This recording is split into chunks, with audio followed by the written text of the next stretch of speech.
Huwag na tayo magpaligoy-ligoy. Bakit pa sobrang gastos tumakbo sa eleksyon natin? Kunwari sa pagkasenador. Ito yung sabi ng isang wise man dati. To run for the Senate, this is, well, any electoral position for that matter, we have computed it down to a science. If the magic number for the Senate is 17 million, you need about 408 million pesos to run a credible campaign. If you do not have that in your holster right now, don't bother running for the Senate. It will end up in tears. Saan ba kasi napupunta yan? Syempre sa ads, sa billboard, sa pakain, sa paayuda, pambili ng suporta, pambili ng boto, sa black ops. Oops! Alam natin yan. Check nyo na lang yung mga ads. Alam nyo na agad kung sino yung mga kandidato mahahaba yung PC. Yung tipong napapanaginipan mo na yung mga TV ads nila. Umapikit ka lang sandali, mukha pa rin nila yung nakikita mo. Pero pag tinignan mo yung sauce nila, sobrang behave. Pasok kuno sa spending limit. Parang gago lang, di ba? Paalala ko lang.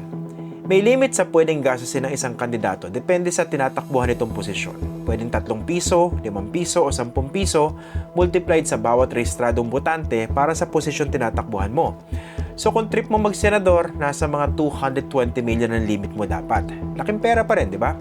Pero teka, bakit pinagsabi ng magic formula raw ay 24 pesos multiplied sa bilang ng mga botong kailangan para makasiguro sa Senado? So kung 19 million votes ang kailangan mo times 24 pesos, nasa 456 million. At paunang budget pa lang daw to, ha? Ibig sabihin yung perang meron ka na at pwedeng hugutin anytime. So may campaign spending limit na in reality hindi naman nasusunod. Parang naglolokohan lang tayo, di ba? Bakit ba kasi may limit yung paggasto sa kampanya in the first place? Para sana maging patas yung laban. Hindi lang yung mayayaman at makapangyarihan lang yung nakakatakbo. Maski ikaw o ako na simpleng mamamayan pero siguro gusto maglingkod, makakatakbo dapat. May fighting chance. Pero in reality, hindi patas ang laban. Tingnan niyo yung mga nangunguna sa survey. Ilan dyan yung mga sobrang yaman, yung suportado ng malalaking negosyante, yung mga galing sa mga dambuhalang political dynasties. Siyempre, may mangilan-ngilan pa rin na kahit hindi mayaman, nangahas tumakbo. Pero nasan sila sa survey? Ayun, nasa laylayan. Kahit yung iba sa kanila, di hamak na mas competent at karapat-dapat sa Senado. Next question. Sa laki ng ginagastos sa kampanya, saan naman to kinukuha ng kandidato? At ano yung kapalit? Dito pumapasok yung isa pang mabigat na problema. Kapag ang isang kandidato, sinuportahan ng negosyante, ng kontraktor o ng sindikato, syempre hindi libre yan.